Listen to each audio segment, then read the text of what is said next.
नमस्कार दोस्तों, स्वागत है आपका बुद्धा स्टोरी अच्छाई का फायदा।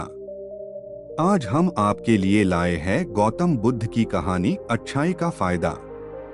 आज की इस कहानी से आपको प्रेरणा मिलेगी।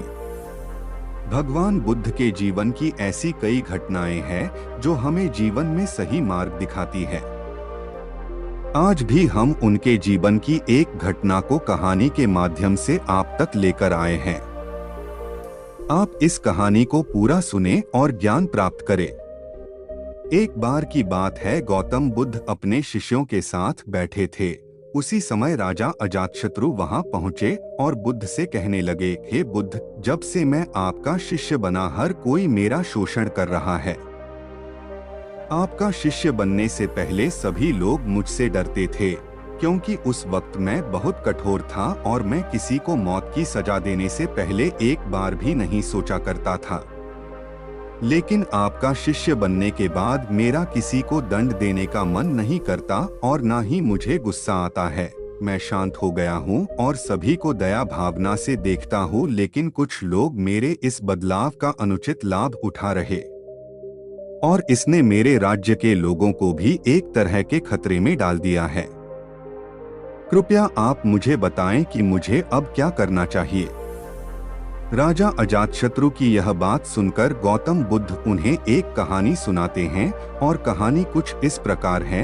एक बार एक बड़े पेड़ के नीचे एक जहरीला सांप रहता था। पेड़ एक गांव के पास में एक कोने में हुआ करता था। वहां अक्सर सुबह शाम लोग बैठक लगते थे और खूब बातें करते थे।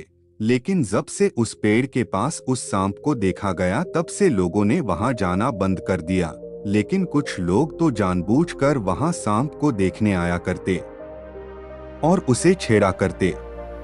अब उस सांप को जब खतरा महसूस हुआ तो उसमें खुद के बचाव के लिए लोगों पर हमला करना शुरू कर दिया। वह सांप अब अपने क्षेत्र में लोगों का आना भी बर्दाश्त नहीं करता था, जिससे गांव के कई लोगों की जान जाने लगी। इस तरह पेड़ के आसपास जब भी कोई हलचल होती तो सांप वहां आ जाता और हमला कर देता। सांप की दहशत अब पूरे गांव में हो गई। अब लोगों ने बिल्कुल ही उस पेड़ के पास जाना बंद कर दिया। एक दिन एक साधु उस गांव से गुजर रहे थे। तभी उस साधु की नजर उस विशाल से घने वृक्ष पर पड़ी, जिसके नीचे वो सांप रहा करता था। घने पेड़ को देख साधु के मन में विचार आया कि चलो वृक्ष की इस ठंडी छांव के नीचे बैठकर कुछ देर ध्यान लगाया जाए। उसी वक्त गांव के कुछ लोग अपनी गाय लेकर घर की ओर जा रहे थे। तभी उन लोगों की नजर जब उस साधु पर पड़ी, जो कि उसी पेड़ की तरफ ही जा रहा था। तभी लोगों ने उस साधु को सांप के बारे सावधान करते हुए कहा कि आप उस पेड़ के पास मत जाना, वहां एक जहरीला सांप रहता है जो जरा सी हलचल होने पर हमला कर देता है और अब तक कई लोगों को काट भी चुका है। लोगों की यह बातें सुनकर साधु मुस्कुराए और उस पेड़ की तरफ चल पड़े। जगह को थोड़ा साफ करके जैसे ही साधु ध्यान करने के लिए बैठे, तभी सांप हलचल सुनकर साधु के सामने आ पहुंचता है और फूंकारने लगता है। फूंकार की आवाज सन साधु की आंख खुलती है और वह सांप को देखने लगते हैं। वह सांप की आंखों में देखते हुए एक मंत्र बोलते हैं और मुंह से फूंक मारते हैं। तभी चमत्कारी रूप से वो सांप साधु से बात करने लगा। अब दोनों एक दूसरे की भाषा को समझ सकते थे। सांप साधु से कहता है, हे मनुष्य, क्या तुम मुझसे नहीं डरते? क्या तुम नहीं जानते यह मेरा क्षेत्र है और यहाँ आने की किसी की हिम्मत नहीं है? साधु ने करुणा से कहा है, मित्र, इसमें डरने की क्या बात है? मैं किसी चीज से नहीं डरता, क्योंकि जब मैं जीने लोभ ही नहीं रखता तो मृत्यु से क्या डर? सांप साधु की ये बातें सुनकर चौंक गया, क्योंकि सांप की इससे पहले ऐसे लोगों से मुलाकात हुई थी जो उसको मारना चाहते थे या उसके डर से भाग जाते थे, लेकिन वह ऐसे व्यक्ति से कभी नहीं मिला था जो उससे नहीं डरता। सांप साधु से इतना प्रभावित हुआ कि वह साधु के चरणों में पड़ गया और बोला, हे प्रभु, आप बिल्कुल सही कह रहे हैं। आज तक मैंने जो कुछ भी किया है अपनी जान बचाने के लिए किया है। अपने क्रोध के चलते ना जाने कितने निर्दोषों की जान भी ले ली। इसके बाद साधु सांप बहुत सी बातें समझाकर वहां से चला गया। साधु की बात से प्रभावित होकर सांप ने निश्चित किया कि आज से वह किसी को नहीं काटेगा। वह अपने क्रोधी स्वभाव को त्याग देता है, दूसरों को काटना बंद कर देता है।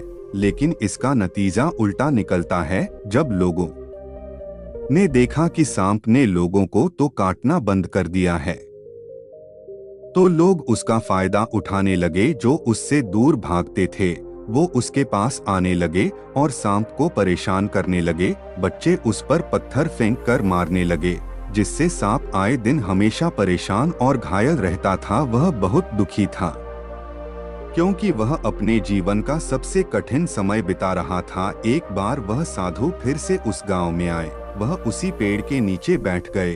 तभी साधु की नजर जब दयनीय हालत में पड़े उस सांप पर पड़ी, तो साधु ने उस सांप से पूछा कि मित्र, तुम्हारी ये हालत कैसे हो गई? तुम इतने घायल और इतनी दयनीय स्थिति में कैसे आ गए? सांप ने कहा, जब से आपने मुझे अपने हिंसक स्वभाव को छोड़ने के लिए कहा, तब से मैंने निश्चय किया कि अब मैं किसी पर हमला नहीं करूंगा। मैंने क्रोध करना छोड़ दिया और शांति को अपना लिया, जिसका नतीजा ये हो कि लोग मुझे परेशान करने लगे, दुर्व्यवहार करने लगे। कोई पत्थर से मरता है तो कोई डंडे से पीट कर चला जाता है। सांप की बात सुनकर साधु ने कहा, मित्र, मैंने तुमसे कहा था कि बेवजह दूसरों को मत काटो, लेकिन मैंने तुम्हें तुम्हारी आत्मरक्षा के लिए हमला करने से नहीं रोका था।